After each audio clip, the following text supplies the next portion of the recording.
It's the Real News Network, and I'm Sharmini Puris coming to you from Baltimore. It's been almost 2 weeks since President Trump met with Russia's President Vladimir Putin in Helsinki on July 16th.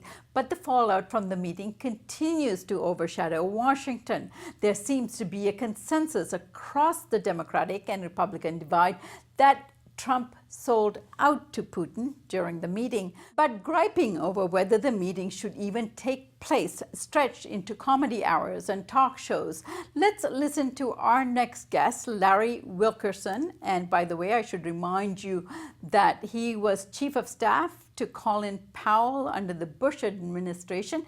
And here he's being attacked for just suggesting that it is a good thing for two nuclear powers to meet and discuss doctrines and treaties and agreements that are in place. Let's listen. This is Bill Maher Show. I think this is appeasement. Look at what happens when he meets with Putin. No, I think we need to have a meeting. We're getting very, very close to developing doctrine. The Russians already have. We're working on it. And the missiles, nuclear tip missiles, to accompany that doctrine. And we're getting back to a point where we could actually find ourselves contemplating nuclear war. But why have a meeting with someone who attacked us in 2016? But you need to talk to your enemies. Talk to your someone else talk to him? But without preconditions? I mean, really, would we have had just a friend? I wouldn't say any preconditions at all. But I'm not saying I'm in favor of this particular president talking to this particular ruler in Moscow. But we need to talk. All our intelligence agencies said that Russia attacked us in 2016. Yes, it was cyber. It wasn't with armaments. Well, but it was still. Russia did no more than we have done to any number of countries since 1947. That's true, but it doesn't make it right. Doesn't make it. It's still us. True. It's very true. I'm sorry, but I'm on our team. It doesn't make it something that should stop a meeting between two leaders who own more nuclear weapons than everybody else in the world combined. Wow. And who are getting closer and closer. I can only imagine what. Larry Wilkerson is a retired U.S. colonel and former chief of staff to Secretary of State Colin Powell, now a distinguished professor at the College of William and Mary. Larry, as always, good to have you here. Thanks for having me, Sharmini. Larry, many of our viewers on TRNN who follow you has written in complaining profusely at the way in which you were treated on the Bill Maher Show. Give us a sense of what you were discussing, what you were trying to argue in that conversation, and also what you think President Trump had managed to achieve in that meeting with Putin, and if you believe that he actually betrayed U.S. interests at the meeting with Vladimir Putin on July 16th in Helsinki. The only real substantive question I got asked was about what was going to happen on 16 July at the summit in Helsinki, and I got very serious, and I talked about how this was not something to be laughed at. We needed to meet with Moscow. We needed to talk about nuclear weapons, that we were in a situation that was looking more dangerous than any time during the Cold War with regard to nuclear war and its potential to break out. And that we damn sure did need to sit down and talk. Well, what I saw so far, what I've seen so far, probably supports Bill Maher and others. Michael Moore was on the show that night, and Jennifer Rubin. And their positions than mine, they kind of scoffed at me, and Bill in particular, and laughed that there was no way this administration could do anything successful. It would probably be a complete failure. To this point, I think the only positive aspect of it that I can cite is that they actually met. And it was a desperate meeting in terms of the need for it because of the things I just talked about. Russian doctrine now officially calls for using nuclear weapons.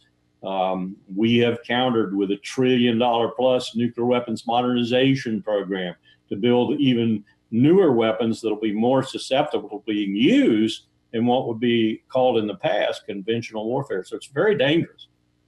What should have happened at this summit, and what I was hoping was going to happen, was that there were enough people left, enough arms control people, enough diplomatic people and so forth in both the Pentagon and the State Department, that the standard book would go with President Trump to the meeting, just as I know it came with Putin.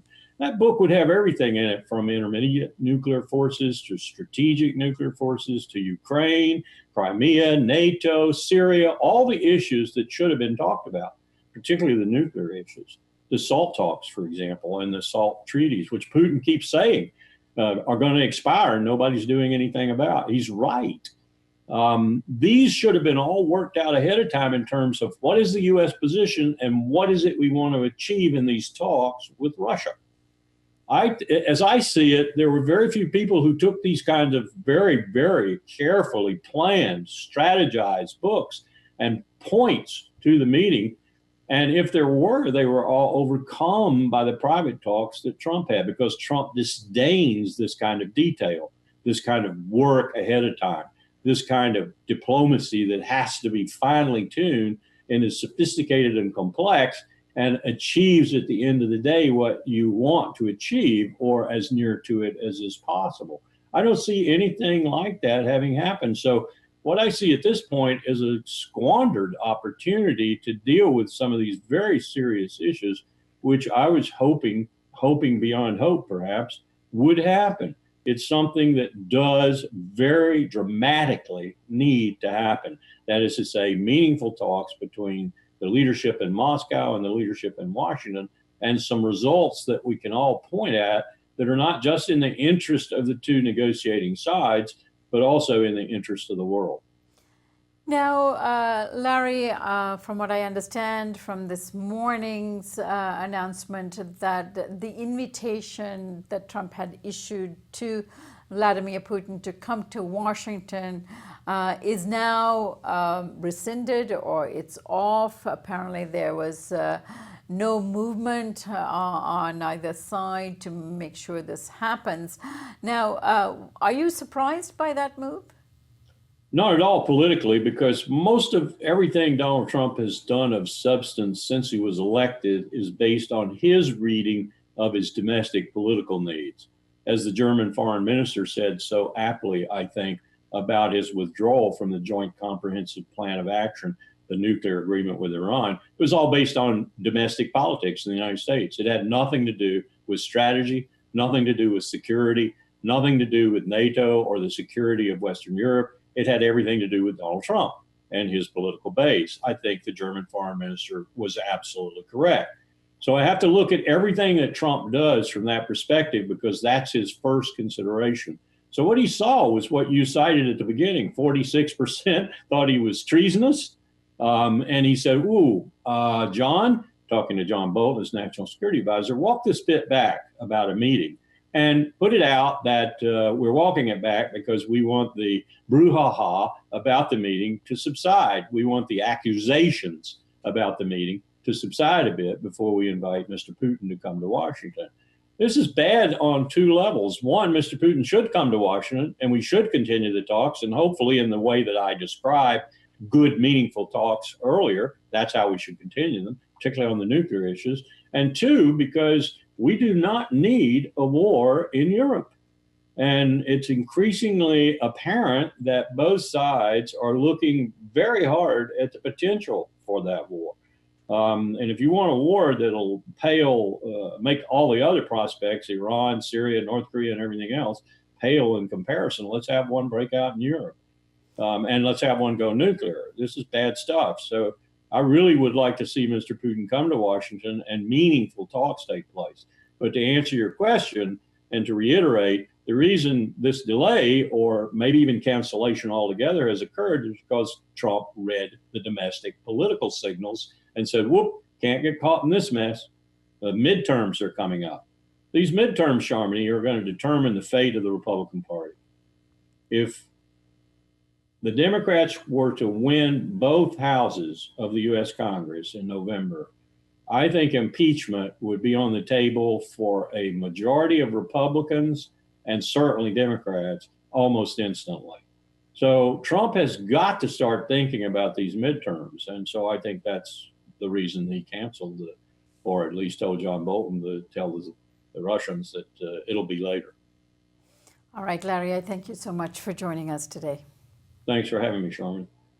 And thank you for joining us here on the Real News Network.